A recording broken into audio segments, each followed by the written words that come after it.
اعوذ باللہ من الشیطان الرجیم بسم اللہ الرحمن الرحیم یسألونک عن الانفال قل الانفال للہ والرسول۔ یہ سورہ انفال ہم شروع کر رہے ہیں۔ انفال نفل سے ہے، نفل کی جمع انفال۔ نفل کہتے ہیں زائد چیز کو، یعنی شریعت میں کچھ ایسی چیزیں ہیں جو ہم پر فرض ہیں، مقرر ہیں، جن کو کرنا ضروری ہے، اور کچھ چیزیں ایسی ہیں جو فرض نہیں ہیں، جو چیزیں نفل ہیں، زائد ہیں۔ نفل کا لفظی مطلب زائد، تو نفل کی جمع انفال۔ تو یہاں انفال، سورۃ الانفال، اس کا لفظی مطلب ہے زائد چیز، یہ جمع ہے نفل کی۔ اور انفال سے مراد یہاں اصطلاحی طور پر مال غنیمت ہے۔ کفار کی طرف سے جو مال و دولت ہاتھ آتا ہے اسے انفال کہتے ہیں۔ نفل سے انفال یعنی مال غنیمت۔ ایک چیز ہے مال غنیمت اور ایک چیز ہے فے۔ مال غنیمت کو غنیمہ بھی کہتے ہیں عربی زبان میں، جس کی جمع غنائم آتی ہے۔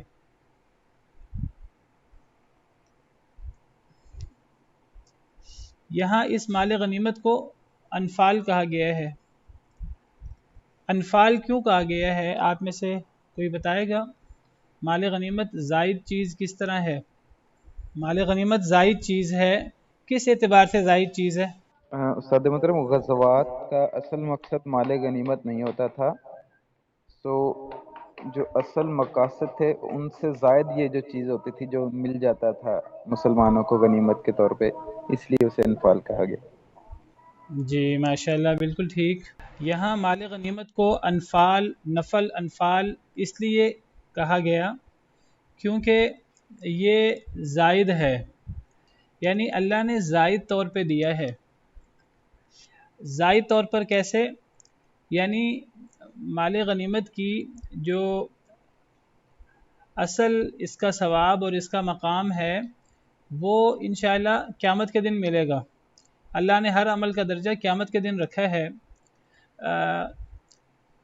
پچھلی امتوں کے لیے اگر وہ جہاد کرتے، جنگ کرتے، تو جو انہیں کفار کی طرف سے مال و دولت، کفار کا ہاتھ لگتا ان کے، اگر وہ کفار پر غالب آتے، تو پچھلی قوموں کے لیے مال غنیمت حلال نہیں تھا، جائز نہیں تھا، بلکہ وہ مال غنیمت وہ اس کو آگ آ کر جلا دیتی تھی، اور یہ اس بات کی دلیل ہوتی تھی کہ یہ ان کا یہ عمل، ان کا یہ جہاد اللہ کے ہاں قابل قبول ہو گیا ہے۔ لیکن اللہ نے اس امت پر، جو آخری امت ہے، نبی کریم صلی اللہ علیہ وسلم جو اللہ کے آخری نبی ہیں، تو اللہ تعالیٰ نے اس امت کے لیے مال غنیمت کو حلال کر دیا۔ حدیث مبارکہ ہے، نبی کریم صلی اللہ علیہ وسلم کا ارشاد ہے، آپ نے فرمایا احلت لی الغنائم، میرے لیے مال غنیمت حلال کر دیا گیا۔ تو پچھلی امتوں کے لیے مال غنیمت حلال نہیں تھا۔ تو پچھلی امتوں کے لیے کیا تھا پھر؟ یعنی وہ جو جہاد کرتے تھے تو اس جہاد کا اجر، اس کا مقام اللہ کے ہاں تھا۔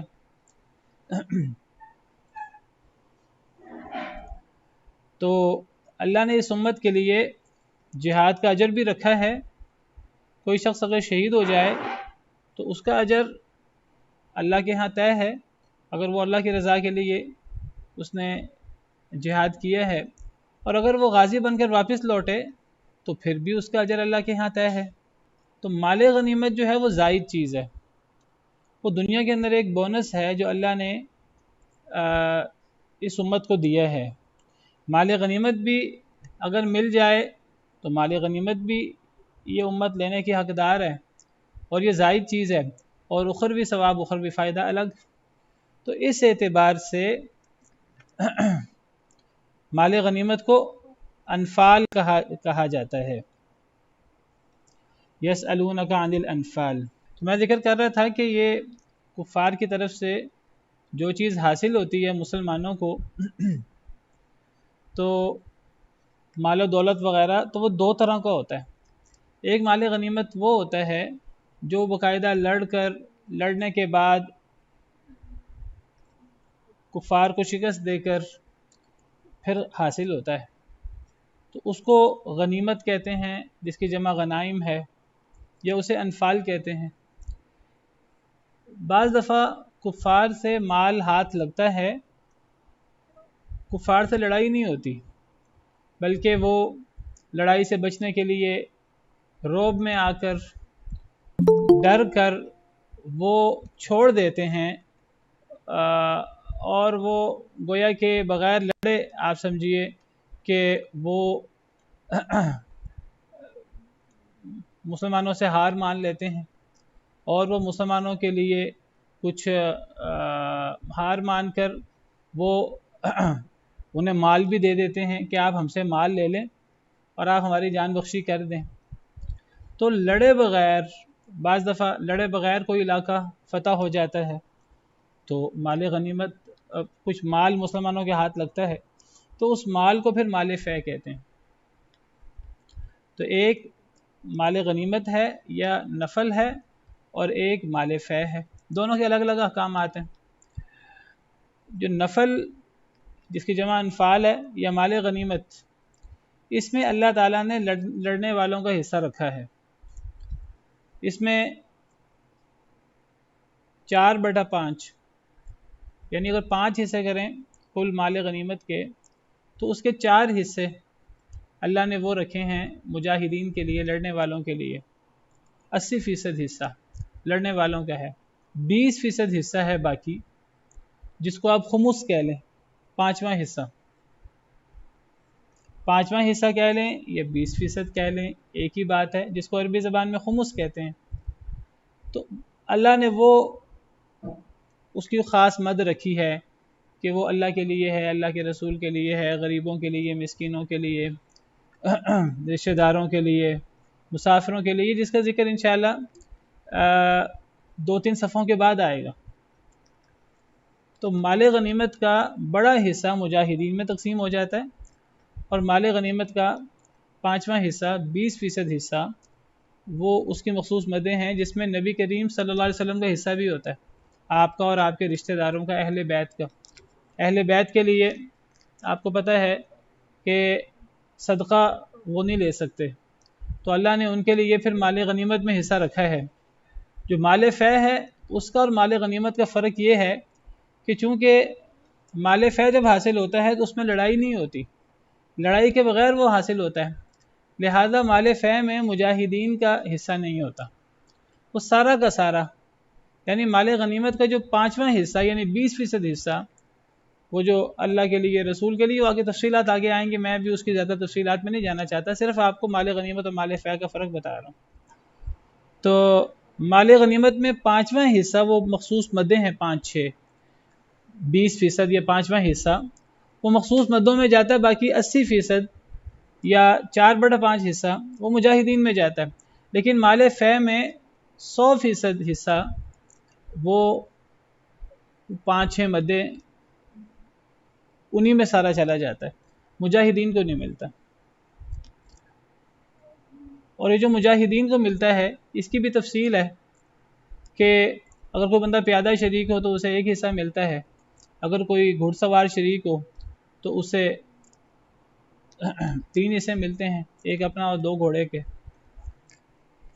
مزید تفصیلات بھی ہیں، لیکن یہ تفصیلات تب ہیں جب نبی کریم صلی اللہ علیہ وسلم کے دور میں لوگ جب جہاد کرتے تھے تو وہ باقاعدہ فوجی بھرتی نہیں کیے جاتے تھے، اور ان کی باقاعدہ تنخواہیں نہیں مقرر ہوتی تھی۔ یہ تب تھا جب وہ للہ فی اللہ یہ معاملہ کرتے تھے، اور یہ ہے بھی آخری امت کے لیے، پچھلی امتوں میں تھا ہی نہیں۔ اور نبی صلی اللہ علیہ وسلم کے دور میں باقاعدہ منظم طور پر ایک محکمہ فوج وہ نہیں تھا کہ باقاعدہ فوجیوں کو بھرتی کیا جاتا اور پھر ان کو بیت المال سے تنخواہ دی جاتی، ایسی بات نہیں تھی، تو تب یہ صورتحال تھی۔ اب اگر باقاعدہ فوج کو ہائر کیا جاتا ہے فوجی، اور پھر ان کو تنخواہیں دی جاتی ہیں. تو بہرحال اب وہ صورت نہیں ہے. تو یہاں مال غنیمت کی بات ہو رہی ہے جس کی کوئی تفصیلات انشاءاللہ آگے آئیں گی. تو چونکہ اس صورت میں جنگ بدر میں جو مال غنیمت حاصل ہوا تھا اس پر کچھ سوال کھڑے ہوئے تھے صحابہ کرام میں کہ یہ مال غنیمت کس کو ملے گا، کس کو نہیں ملے گا. تو اللہ نے اس صورت کے اندر چونکہ جنگ بدر میں جو اللہ نے بڑی عظیم الشان فتح دی اور جو مال غنیمت دیا، تو اللہ نے چونکہ اس صورت میں اس کا ذکر کیا ہے، اس لیے اس صورت کو سورۃ الانفال کہتے ہیں. اس صورت میں جنگ بدر، جنگ کے احکام، جہاد کے فضائل، اور اسی طرح اگلی سورۃ توبہ، اس میں بھی جہاد اور جہاد کے فضائل اور جہاد کے احکامات ہیں، اور اس میں جنگ تبوک کا ذکر ہے. تو بہرحال اس صورت کو اس لیے سورۃ الانفال کہتے ہیں. تو الانفال کا مطلب مال غنیمت. یسألونک عن الانفال، وہ آپ سے سوال کرتے ہیں انفال کے بارے میں، مال غنیمت کے بارے میں. کون سوال کرتے ہیں؟ یعنی نبی کریم صلی اللہ علیہ وسلم کے صحابہ. اور یہ سوال کب پیدا ہوا کہ جنگ بدر میں جب اللہ نے عظیم الشان فتح دی، مسلمان 1000 کفار کا لشکر تھا، 1000 لوگوں کا. تو جب ان پہ غالب آئے، 70 لوگ ان کے قتل ہو گئے اور 70 لوگ قیدی بنے اور کافی زیادہ مال غنیمت ہاتھ آیا. تو اب سوال پیدا ہوا کہ مال غنیمت کا کیا کرنا ہے. پچھلی امتوں میں مال غنیمت وہ دنیا میں کوئی بندہ نہیں لے سکتا تھا، لیکن اللہ نے اس امت پر ایک انعام کیا کہ اللہ نے اس امت کے لیے مال غنیمت بھی حلال کر دیا، جو اخروی جو ثواب ہے، جو اصل ہے اور جو بہت بڑا ہے، یہ اس سے زائد ایک دنیا میں بھی اللہ نے ایک جلدی فائدہ دے دیا. لیکن اس کا مطلب یہ نہیں ہے کہ لوگ مال غنیمت کے لیے لڑائی کریں، لوگ مال غنیمت کے لیے جہاد کریں. جہاد لوجہ اللہ ہوتا ہے صرف، اور اگر جہاد کے پیچھے مقصد مال غنیمت ہے یا اپنے بہادری کے جوہر دکھانا اور لوگوں کے سامنے اپنے آپ کو بہادر ثابت کرنا ہے، تو بہرحال پھر یہ ریاکاری کی وجہ سے یہ عمل اللہ کے ہاں ضائع ہو جاتا ہے، بلکہ صرف ضائع نہیں ہوتا، اس کا وبال ہوتا ہے. تو بہرحال جنگ بدر کے بعد جب اللہ نے فتح بھی دی، مال غنیمت بھی دیا، تو سوال پیدا ہوا. تو وہ سوال کرتے ہیں آپ سے عن الانفال، مال غنیمت کے بارے میں. قل الانفال للہ والرسول، کہہ دیجئے کہ مال غنیمت سارا کا سارا، غنیمتیں ساری کی ساری اللہ اور رسول کے لیے ہیں. یعنی اب تربیت مقصود تھی کہ آپ کی ساری توجہ یہ نہیں ہونی چاہیے، ٹھیک ہے آپ لوگوں نے محنت کی ہے اور جان و مال ہتھیلی پر رکھ کر اللہ کے دین کے غلبے کے لیے آپ نے محنت کی ہے، اور ہر ایک نے اپنے بہادری کے جوہر دکھائے ہیں، کسی نے کم کسی نے زیادہ، ہر ایک کا اپنے اپنے حالات کے مطابق. تو اب ایک مسلمان کے سامنے یہ نہیں ہونا چاہیے کہ مجھے زیادہ مال غنیمت ملے، فلاں کو کم ملے. تو آپس میں مال کا لالچ اور حرص پیدا نہیں ہونی چاہیے. تو اللہ تعالیٰ نے یہ جب سوالات پیدا ہوئے مسلمانوں میں، تو اللہ نے مسلمانوں کے دلوں سے یہ مال غنیمت کی حرص وغیرہ اور اس کو ختم کرنے کے لیے ایک دفعہ تو حکم یہ دے دیا کہ یہ مال غنیمت کے بارے میں سوچنا ختم کر دو، یہ کسی کے بھی نہیں ہے، یہ سارا کا سارا اللہ رسول کا ہے. ایک دفعہ تو سب کو کہا کہ یہ بتا دیا کہ مال غنیمت حلال ہے، لیکن کہا کہ یہ کسی کا بھی نہیں ہے، یہ اللہ رسول کا ہے. کیا مطلب اللہ رسول کا ہے؟ یعنی کوئی بندہ یہ نہ کہے کہ میں نے زیادہ کفار کو مارا ہے، میں نے زیادہ جو ہے نا وہ لڑائی کی ہے، زیادہ محنت کی ہے، میرا زیادہ حصہ ہونا چاہیے، دوسرے کا حصہ کم ہونا چاہیے. یہ آپ اس میں یہ بحث پیدا نہ ہو، یہ اختلاف پیدا نہ ہو. تو یہ سارا مال غنیمت اللہ رسول کا ہے، وہ جس کو جو دیں اس پر ان کا احسان ہوگا، کسی کا کوئی حق نہیں ہے. تو یہ تقاضا نہ کرے میرا حق کا، اور جب یہ کسی کو کہہ دیا جائے آپ کا یہ حق نہیں ہے، تو پھر کسی کو کچھ بھی دے دیا جائے، وہ تھوڑا ہو یا زیادہ ہو، وہ احسان سمجھ کے لے لیتے ہیں. لیکن جب کسی کو کہا جائے کہ آپ کا یہ حق ہے، تو پھر انسان کے مزاج کے اندر لالچ ہے، پھر انسان کہتا ہے کہ جی حسد بھی ہے کہ مجھے زیادہ ملنا چاہیے. اور پھر جب لالچ آتی ہے، جب دل میں حرص آتی ہے، تو پھر انسان الٹی سیدھی توجیہ بھی کرتا ہے، فلاں کو کم ملنا چاہیے، مجھے زیادہ ملنا چاہیے، میں نے زیادہ محنت کی ہے، فلاں نے کم محنت کی ہے، چاہے معاملہ الٹا ہوا ہو. لیکن بندہ اپنے آپ کو صحیح ثابت کرنے کے لیے، اور تو اللہ نے ان چیزوں کو ختم کرنے کے لیے ایک دفعہ فرمایا کہ مال غنیمت کسی کا نہیں ہے، یہ اللہ رسول کا ہے. فاتقوا اللہ، مزید تفصیل آگے آئے گی انشاءاللہ. فاتقوا اللہ واصلحوا ذات بینکم، اللہ سے ڈر جاؤ اور اصلاح کرو اپنے آفس کے معاملات کی. وَأَصْلِحُوا، اور اصلاح کرو ذات بینکم، ذات والا یا والی درمیان، بینکم اپنے آفس کے درمیانی معاملات کی اصلاح کرو. یعنی یہ مال غنیمت کی حرص میں اور مال غنیمت حاصل کرنے کے چکر میں یہ نہ ہو کہ تمہاری جو آپس میں الفت اور محبت، ایک مسلمان دوسرے مسلمان کا بھائی ہوتا ہے، انما المؤمنون اخوہ، اور یہ اخوت خونی اخوت سے زیادہ ہوتی ہے. اصل اخوت ایمان کی اخوت ہے. آپ دیکھیے کہ جنگ بدر میں دو بھائی، اگر ایک مسلمان تھا اور ایک مسلمان نہیں تھا، وہ آپس میں ایک دوسرے کے مد مقابل ہوئے، باپ بیٹا، ایک اگر مسلمانوں کی طرف سے ہے اور ایک کافروں کی طرف سے ہے، وہ ایک دوسرے کے مد مقابل ہوئے اور ایک دوسرے کے خلاف لڑے، اور باقاعدہ انہوں نے ایک دوسرے کو قتل بھی کیا. سیدنا ابو عبیدہ بن جراح رضی اللہ عنہ وارضاہ نے اپنے ہی باپ کو قتل کر دیا، وہ کفار کی طرف سے شریک تھا.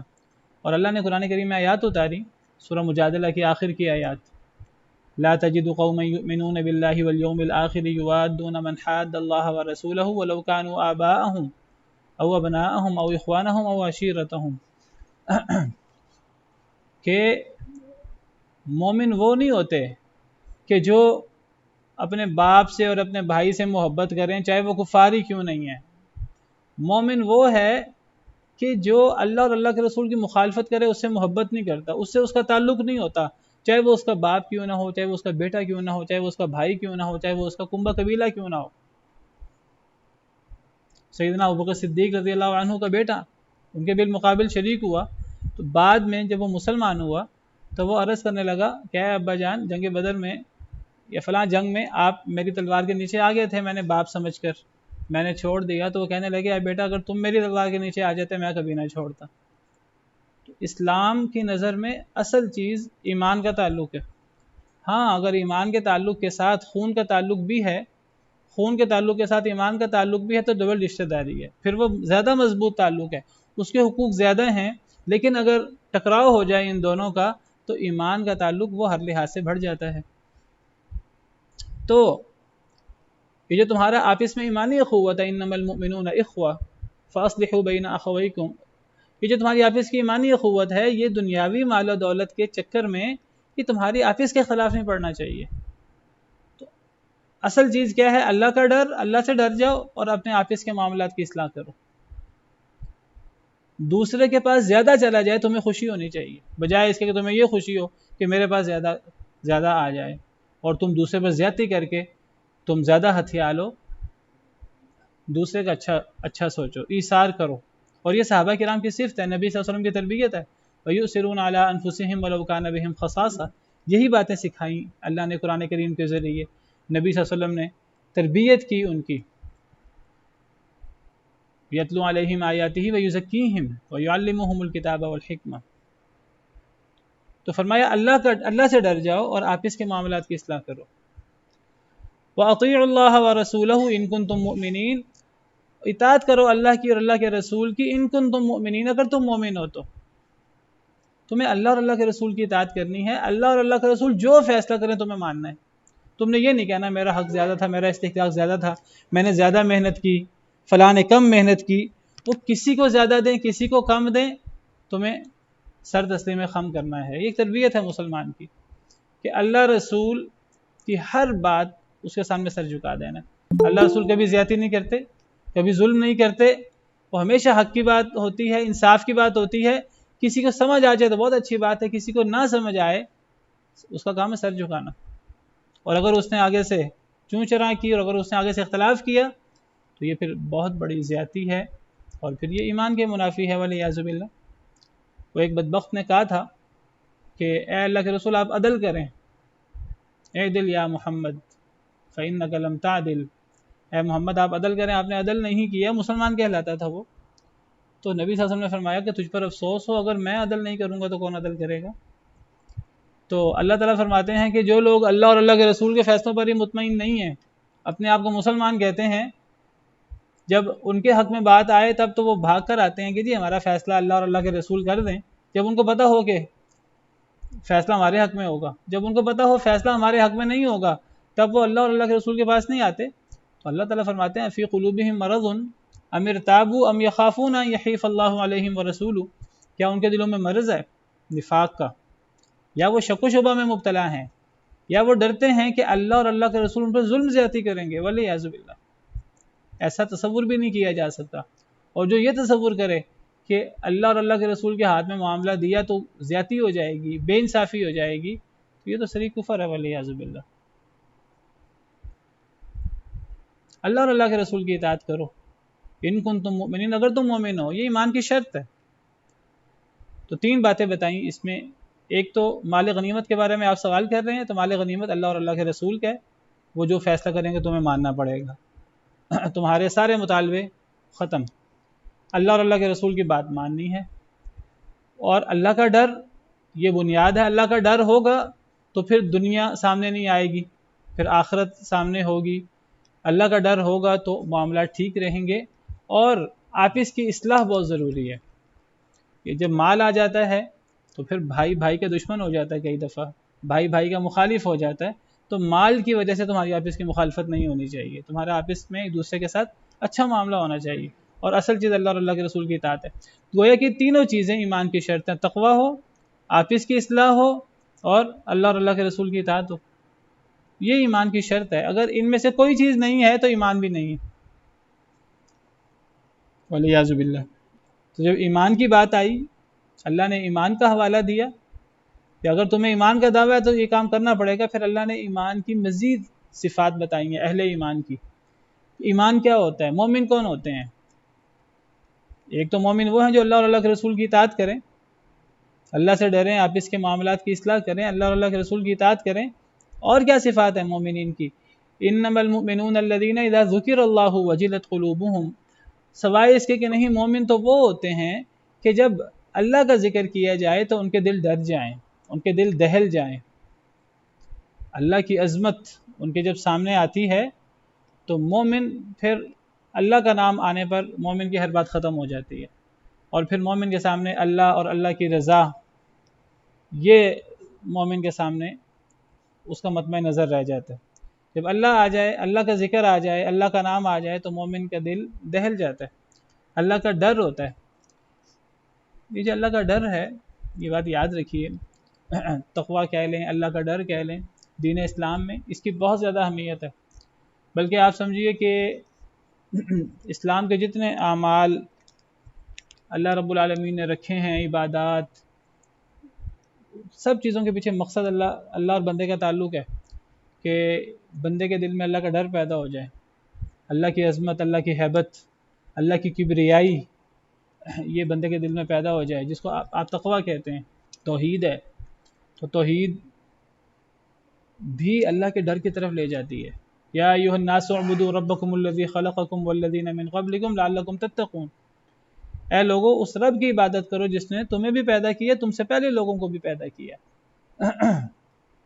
تاکہ تم ڈر جاؤ۔ یعنی جب تم اس رب کی عبادت کرو گے، اللہ وحدہ لا شریک کی، جو تمہارا بھی خالق ہے، تم سے پہلے لوگوں کو بھی خالق ہے، تو اس کا فائدہ کیا ہوگا؟ تمہارے اندر تقویٰ پیدا ہوگا۔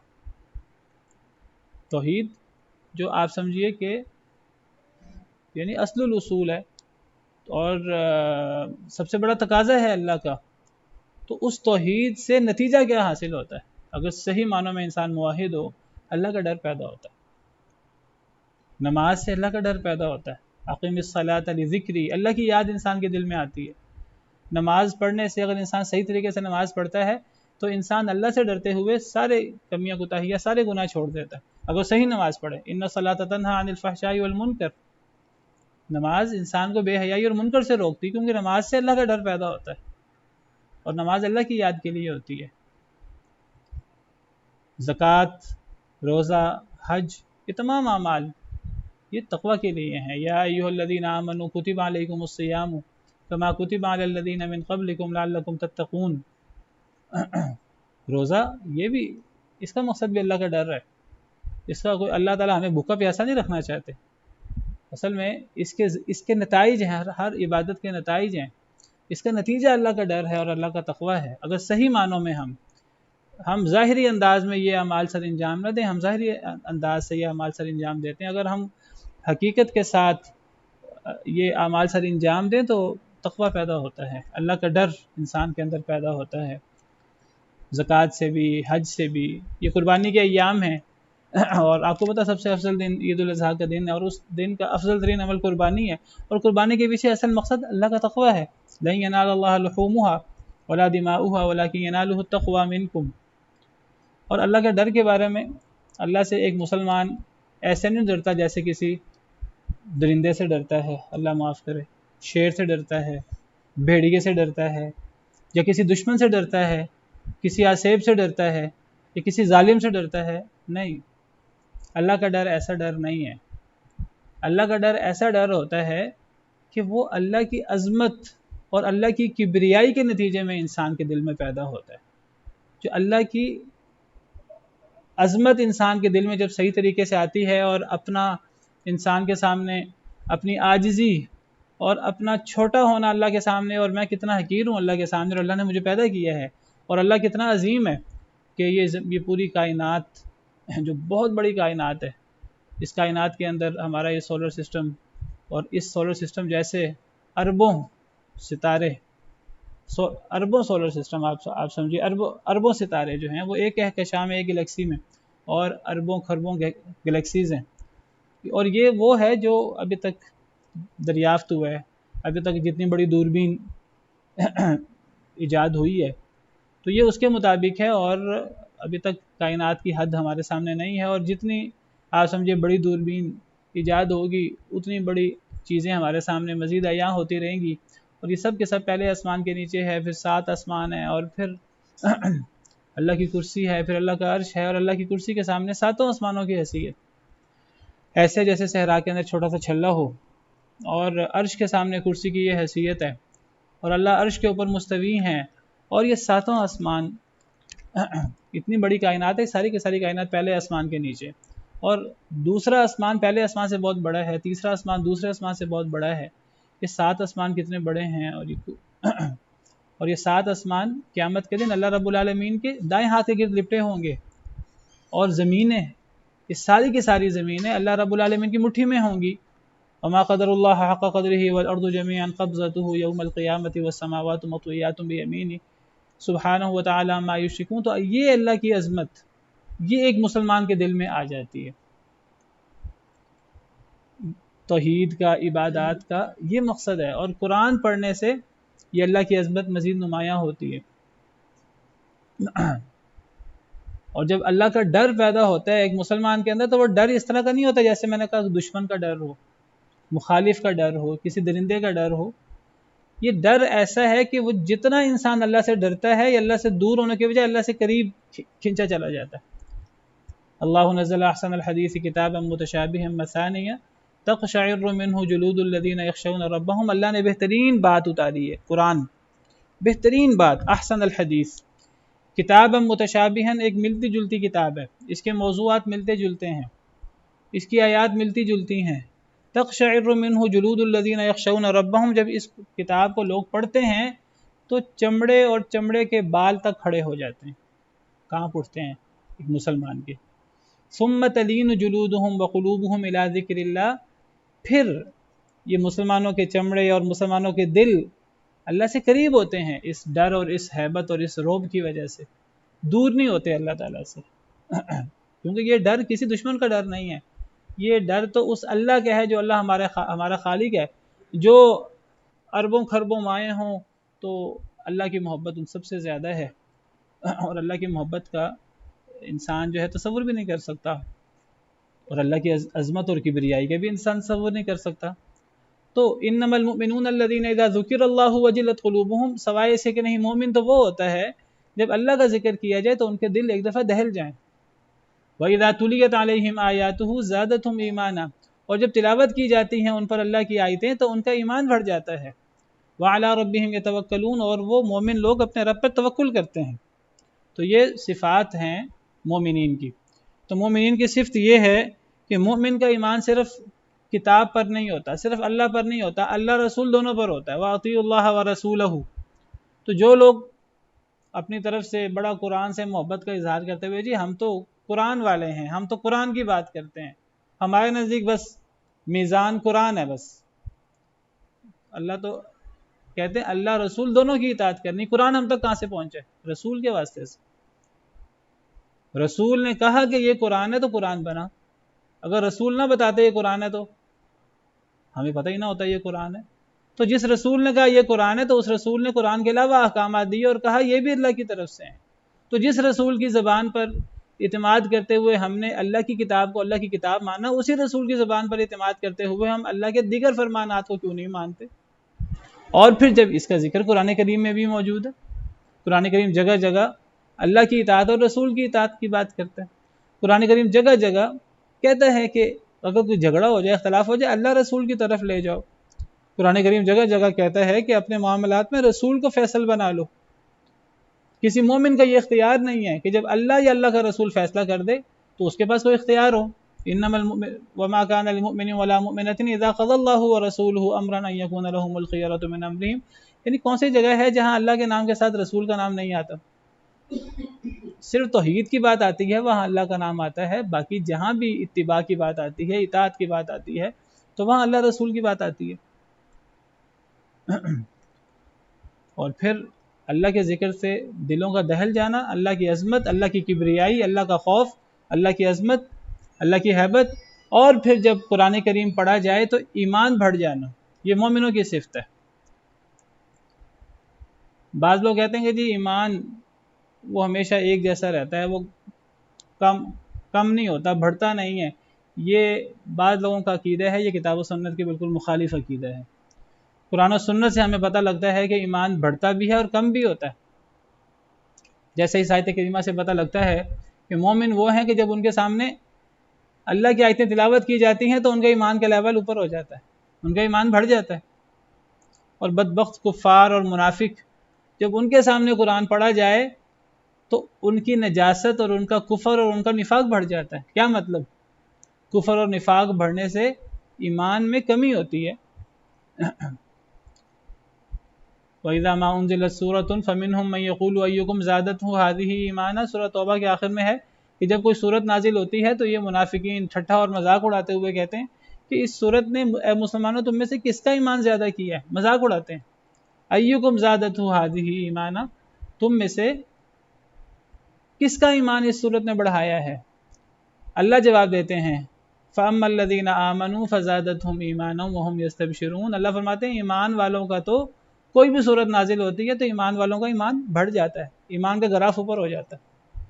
وَأَمَّا الَّذِينَ فِي قُلُوبِهِم مَرَضٌ فَزَادَتْهُمْ رِجْسًا إِلَىٰ رِجْسِهِمْ. اور جن کے دلوں میں مرض ہے، مرض نفاق، فَزَادَتْهُمْ رِجْسًا إِلَىٰ رِجْسِهِمْ، قرآن کریم کی صورتیں اترتی جاتی ہیں ان کی نجاست میں اور ان کے نفاق میں اضافہ ہوتا رہتا ہے. یعنی ایمان میں کمی ہوتی رہتی ہے، ان کا ایمان کم ہوتا رہتا ہے. تو ایمان میں کمی بیشی دونوں ہوتی ہیں، ایمان ایک جیسا نہیں رہتا. ایمان اصل میں صرف دل کی تصدیق کا نام ہے ہی نہیں. اگر دل کی تصدیق تو دل کی تصدیق بھی کم و بیش ہوتی رہتی ہے. ایمان تو دل کی تصدیق کے ساتھ ساتھ زبان کے اقرار اور عمل بالارکان کا نام ہے، اور اعمال میں کمی بیشی ہوتی رہتی ہے. جب اعمال میں کمی بیشی ہوتی ہے، ہمارے ظاہری اعمال جو ہم اپنے اعضاء کے ذریعے سر انجام دیتے ہیں، نماز، روزہ، زکوٰۃ، حج، دیگر ہمارے اعمال ہیں، تو ان اعمال میں جب ہم میں تفاوت ہے، کمی بیشی ہے، تو اس کے مطابق ایمان میں بھی کمی بیشی ہے. پھر یہ تو ظاہری اعمال ہیں جو دل کے اعمال ہیں، توکل، انابت، خشوع، خضوع، اللہ کا ڈر، ان میں بھی کمی بیشی ہوتی ہے. عمل القلب میں بھی کمی بیشی ہوتی ہے. تو ایمان ایک جیسا کیسے ہو سکتا ہے؟ یہ کیسے ہم کہہ سکتے ہیں ایک منافق بھی ایمان کا دعویٰ کرتا ہے اور صحابہ کرام رضوان اللہ علیہم اجمعین اور سیدنا ابو بکر، سیدنا عمر، عثمان، علی، ان کا ایمان اور ایک عام شخص کا اور ایک منافق کا ایمان کیسے برابر ہو سکتا ہے؟ جو لوگ کہتے ہیں ایمان ایک جیسا رہتا ہے، ان لوگوں کے نزدیک یہ بہت بڑا سوال ہے. ان کے نزدیک ایک ادنا شخص کا ایمان، ایک منافق کا ایمان، اور ایک نبیوں کے بعد سب سے افضل سیدنا ابوبکر صدیق کا ایمان ایک جیسا ہے. نبیوں کا ایمان اور ایک ادنا امتی اور ایک شکوک و شبہات کا شکار شخص کا ایمان برابر ہوتا ہے. قرآن و سنت سے یہ عقیدہ نہیں ملتا. قرآن و سنت کہتے ہیں جی ایمان میں کمی بیشی بھی ہوتی ہے. امام بخاری نے باب قائم کیا ہے کتاب الایمان، تو اس کے اندر انہوں نے لکھا ہے یہ بات کہ یہ ہمارا عقیدہ ہے اور اہل سنت والجماعت کا عقیدہ ہے کہ الایمان یزید و ینقص، وہ فرماتے ہیں ایمان قول عمل دونوں کا نام ہے، صرف قول کا نام نہیں ہے، وہ قول اور عمل، دل کا عمل ہو یا اعضاء کا عمل ہو، دونوں کا نام ہے، اور یہ زیادہ بھی ہوتا ہے اور کم بھی ہوتا ہے، اور اس کا قرآن و سنت کی تعلیمات سے پتہ لگتا ہے۔ قرآن کریم کی بہت سی آیتیں جس سے پتہ لگتا ہے ایمان بڑھتا ہے۔ وعلی ربہم یتوکلون، مومن وہ ہیں جو اپنے رب پہ توکل کرتے ہیں۔ توکل کیا چیز ہے؟ توکل کا مطلب یہ نہیں ہے کہ انسان گھر بیٹھ جائے اور انسان اللہ کی مدد آنے کا انتظار کرے۔ انسان جو ہے وہ مسجد میں بیٹھ جائے اور انسان کہے کہ میں اللہ اللہ کرتا ہوں، میں نماز پڑھتا ہوں تو فتوحات ہو جائیں گی اور مسلمان دنیا میں غالب آ جائیں گے، تو توکل اس کا نام نہیں ہے۔ توکل نام ہے محنت کرنے کا، کوشش کرنے کا، انسان جو محنت کر سکے، جو کوشش کر سکے ہر میدان میں، اور پھر انسان اپنی محنت اور اپنی کوشش پر بھروسہ نہ کرے، انسان اپنی محنت اور کوشش جتنی اس سے ہو سکتی ہے وہ کرے اور سارا بھروسہ اللہ رب العالمین کی ذات پر کرے، یہ ہے توکل۔ اپنے اونٹ کا گھٹنا باندھے اور پھر اللہ پہ توکل کرے کہ اللہ میرے اونٹ کی حفاظت کریں گے، یہ نہیں کہ ایک انسان اپنے سواری کو باندھے بغیر آ جائے۔ پرانے زمانے کی مثال ہے نبی صلی اللہ علیہ وسلم کے دور کی، کہ ایک صحابی جو ہے انہوں نے اپنے اونٹ کو باندھا نہیں اور باہر چھوڑ کے آ گئے، تو نبی صلی اللہ علیہ وسلم نے پوچھا کہ اس کو باندھا نہیں ہے، تو کہا کہ اللہ پہ توکل کرتے ہوئے اللہ اس کی حفاظت کریں گے۔ فرمایا توکل یہ نہیں ہے، اپنے اونٹ کا گھٹنا باندھو پھر اللہ پہ توکل کرو۔ نبی کریم صلی اللہ علیہ وسلم نے جتنی کوششیں کی ہیں دین کو غالب کرنے کی، جتنے جہاد کیے ہیں، آپ میدان عمل میں اترے ہیں اور پھر اللہ پہ توکل کیے، پھر دعائیں کی ہیں، اپنے عمل پر بھروسہ نہیں کیا۔ توکل کا مطلب یہ ہے کہ انسان اپنی ایفرٹ کرے، جتنی ایفرٹ کر سکتا ہے، لیکن اپنی ایفرٹ پہ، اپنی کوشش پہ بھروسہ نہ کرے، اللہ رب العالمین کی ذات پر بھروسہ کرے، لیکن اپنی کوشش کرنے کے بعد کوشش کو نکال دیا جائے اور بس دعائیں، تو پھر دعاؤں سے تو صرف دعاؤں سے کچھ نہیں ہوتا، بلکہ انسان کو اپنی کوشش پوری کرنی ہے، پھر اللہ سے دعائیں کرنی ہیں۔ الذین یقیمون الصلاۃ ومما رزقناہم ینفقون، وہ لوگ جو نماز قائم کرتے ہیں، ومما رزقناہم ینفقون، اور اس سے جو ہم نے انہیں رزق دیا وہ خرچ کرتے ہیں۔ تو یہ بھی مومنین کی صفات ہے، مومنین کی صفات میں یہ بات بھی شامل ہے، اقامت صلاۃ اور ایتاء زکوٰۃ۔ اولئک هم المؤمنون حقا، یہی لوگ ہیں جو پکے مومن ہیں، ان کے ایمان میں کسی قسم کا کوئی شک و شبہ نہیں ہے، لیکن اگر یہ شرائط پائی جائیں جن کا یہاں ذکر ہے، اللہ کا ڈر ہو، آپس کی اصلاح، اللہ رسول کی اطاعت، اللہ کا ذکر ہو تو دل دہل جائے۔ کسی کو کہا جائے اللہ سے ڈر جاؤ، ہمارے ہاں کسی کو کہا جائے اللہ سے ڈر جاؤ وہ غصہ کرنا شروع کر دیتا، تم سمجھتے مجھے اللہ کا ڈر ہی نہیں ہے، میں تم سے زیادہ اللہ سے ڈرتا ہوں۔ یہ اللہ کا ڈر نہیں ہے۔ اللہ کا ڈر یہ کہ بندہ کہ اللہ سے ڈر جاؤ تو انسان کے دل میں ایک دفعہ اللہ کا ڈر پیدا ہو جائے۔ سیدنا عمر رضی اللہ عنہ، ان کی سختی اور ان کی بہادری مشہور ہے، جب کوئی ان سے کہتا ہے کہ اللہ سے ڈر جائیں تو ان کے چہرے کا رنگ بدل جاتا تھا ایک مرتبہ۔ تو جب قرآن کی آیتیں پڑھی جائیں تو ایمان کا گراف بڑھ جائے اور اپنے رب پر توکل کریں اور نماز قائم کریں اور زکوٰۃ ادا کریں، یہ لوگ ہیں جو مومن کہلانے کے حقدار ہیں، یہ پکے مومن ہیں۔ لہم درجات عند ربہم ومغفرۃ ورزق کریم، ان کے لیے درجات ہیں ان کے رب کے ہاں، ومغفرۃ اور مغفرت بھی ہے، ورزق کریم اور بہت ہی باعزت رزق ہے ان لوگوں کے لیے۔ تو بہرحال یہ آیات کریمہ مال غنیمت کے بارے میں اتری ہیں اس ضمن میں۔ اس میں بتایا گیا ہے کہ آپ مال و دولت کو سب نہ سمجھیں، اصل چیز، اصل ایمان کی صفات دوسری ہیں، باقی ساتھ مال بھی مل جائے اگر باقی چیزوں کے ساتھ ظلم زیادتی کیے بغیر، فساد کیے بغیر، دوسروں کی خیر خواہی کر کے اگر مال بھی مل جائے تو کوئی حرج کی بات نہیں ہے، لیکن اصل چیز یہ صفات ہونی چاہیے۔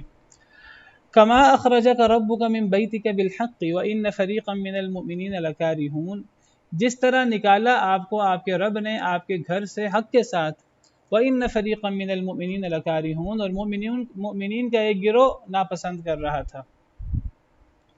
کما اخرجک، جس طرح جیسے کہ نکالا آپ کو آپ کے رب نے آپ کے گھر سے، آپ کو آپ کے رب نے نکالا، یعنی نبی کریم صلی اللہ علیہ وسلم مراد ہے۔ من بیتک، آپ کے گھر سے، آپ کے گھر سے مراد مدینہ منورہ ہے، بالحق کی حق کے ساتھ، جیسے کہ اللہ نے آپ کو نکالا آپ کے گھر سے مدینہ سے حق کے ساتھ، ایک مقصد کے ساتھ۔ اللہ کی بہت بڑی حکمت تھی، اللہ کے ساتھ فیصلے ایسے اتفاق نہیں ہوتے، اس کے پیچھے اللہ کی بڑی حکمت بالغہ ہوتی ہے۔ حق کے ساتھ، حکمت کے ساتھ اللہ نے آپ کو آپ کے گھر مدینہ سے نکالا، اور بے شک مومنین کا ایک گروہ البتہ اس کو ناپسند کر رہا تھا۔ کما یہ تشبیہ کے لیے آتا ہے، کاف تشبیہ کے لیے، یہاں نبی کریم صلی اللہ علیہ وسلم کا گھر سے نکلنا اس کا ذکر ہو رہا ہے، اور اس کو تشبیہ دی جا رہی ہے۔ اس کو کس سے تشبیہ دی جا رہی ہے؟ اس کا تعلق پچھلی آیات میں کس چیز سے ہے؟ کما تب بولا جاتا ہے جب پہلے کوئی معاملہ ہوا ہو، تو جیسے وہ معاملہ ہوا ہے تو تب آتا کما، ویسے ہی یہ معاملہ ہوا ہے، ویسے ہی نکالا آپ کو آپ کے رب نے حق کے ساتھ، یہ لفظی معنی ہونا چاہیے۔ تو یہ اس کما کا تعلق پچھلی آیات میں کس موضوع کے ساتھ ہے؟ یعنی مفسرین کہتے ہیں یعنی جس طرح پیچھے مال غنیمت کی بات آئی اور مال غنیمت کے بارے میں سوال ہوا اور مال غنیمت کے بارے میں اختلاف ہوا مسلمانوں میں، جس طرح وہاں اختلاف ہوا اور اللہ نے اس کی اصلاح کی ہے، اللہ نے اس کے بارے میں تربیت کی ہے مسلمانوں کی پچھلی آیات میں، تو جس طرح مال غنیمت کے بارے میں اختلاف ہوا، اس طرح مال غنیمت سے پہلے لڑائی کے بارے میں بھی اختلاف ہوا تھا۔